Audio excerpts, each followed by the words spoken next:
കൊല്ലം കൊട്ടാരക്കര പുത്തൂരിൽ 7 പേർക്ക് തെരുവുനായയുടെ കടിയേറ്റു. 7 വയസ്സുകാരി ഉൾപ്പെടെയുള്ളവർക്കാണ് പരിക്കേറ്റത്. ഇന്നലെ വൈകിട്ട് 7 മണിയോടെയായിരുന്നു ആക്രമണം. ലിജോ റോളൻസ് വിവരങ്ങളുമായി ചേരുന്നു. ലിജോ, ഇത് പേപ്പട്ടിയാണോ?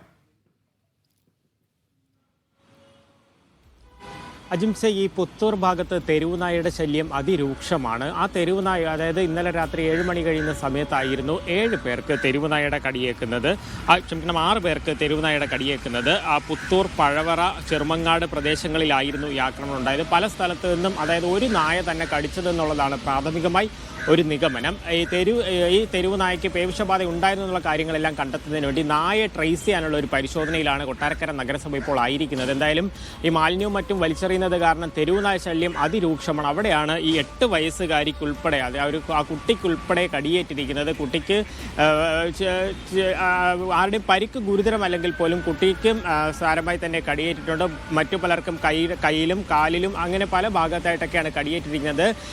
ഇത്രയും പേരെ നായ കടിച്ചത് കൊണ്ട് തന്നെ ഒരു ആശങ്ക ആരോഗ്യ വിഭാഗവും പറയുന്നുണ്ട്. അതുകൊണ്ട് ഈ നായയ്ക്ക് പേവിഷബാധ ഉണ്ടായിരുന്നു എന്ന് കണ്ടെത്തുന്നതിന് വേണ്ടി നായയെ കണ്ടെത്താനുള്ള പരിശോധനയാണ് ഇപ്പോൾ നടത്തിക്കൊണ്ടിരിക്കുന്നത്. ആശുപത്രിയിൽ എത്തി ചികിത്സ തേടിയ എല്ലാവരും വീട്ടിലേക്ക് മടങ്ങുകയും ചെയ്തിട്ടുണ്ട്. അജിംസ്.